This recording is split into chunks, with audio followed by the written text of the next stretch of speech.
Hello everyone. सो आज की video में हम कुछ अलग और इंटरेस्टिंग करने वाले हैं। तो आज हम डिस्कस करेंगे English proverbs with Hindi meaning. Proverbs यानी कि इडियम यानी कि मुहावरे। तो मुहावरे या प्रोवर्ब का हम सबसे पहले तो यूज़ क्यों करते हैं, ताकि हमारा जो सेंटेंस है या फिर जो हमारी बात है वो ज़्यादा इफेक्टिव लगे और जो लिसनर है उसे भी सुनने में अच्छा लगे। तो इसलिए हम लोग प्रोवर्ब का यूज़ करते हैं। वेल, प्रोवर्ब एक फ्रेज होता है जो एक पर्टिकुलर सिचुएशन को डिफाइन करता है एंड उस सिचुएशन को दिखाने के लिए पर्सन, एनिमल या थिंग को इंटररिलेट करके अपनी बात को रखते हैं एंड वो पूरी सिचुएशन को डिफाइन करता है। Let's see some proverbs over here. First one is a figure among cipher. अंधे में काना राजा.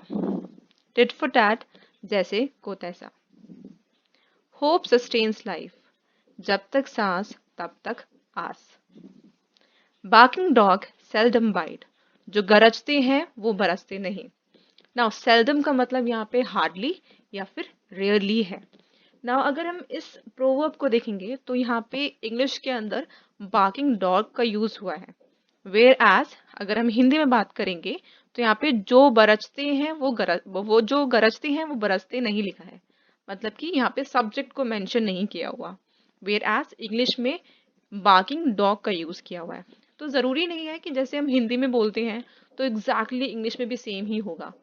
कोई भी पर्सन या एनिमल को रिलेट कर सकते हैं या फिर कुछ और भी हो सकता है, जरूरी नहीं है एग्जैक्टली हो, बिकॉज ये ट्रांसलेशन नहीं है। Okay, you have to make sure कि ये ट्रांसलेशन नहीं है, बिल्कुल एग्जैक्ट सेम तो हो ही नहीं सकता। Okay, moving on.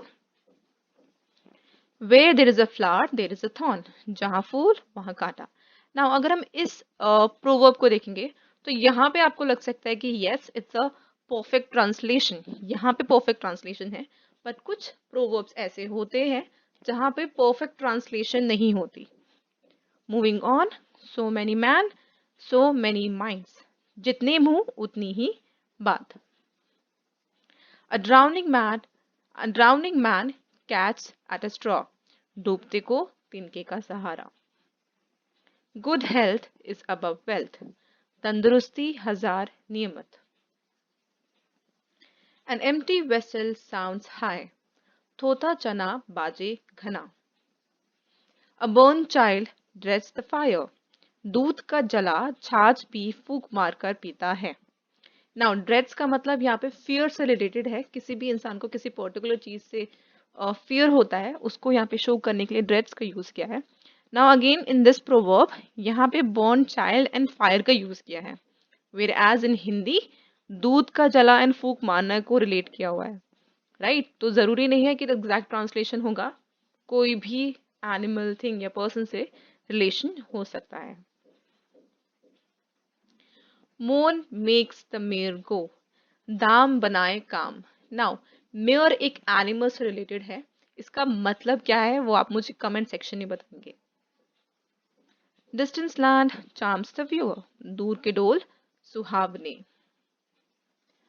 A little knowledge is a dangerous thing, नीम हकीम खतरे जान।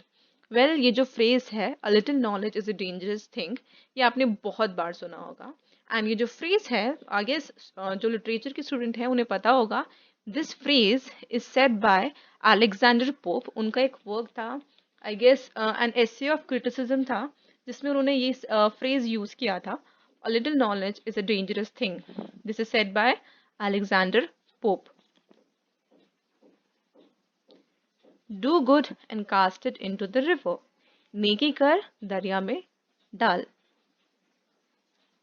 इल गॉट इल स्पेंड, पाप का धन प्राश्चित में जाता है।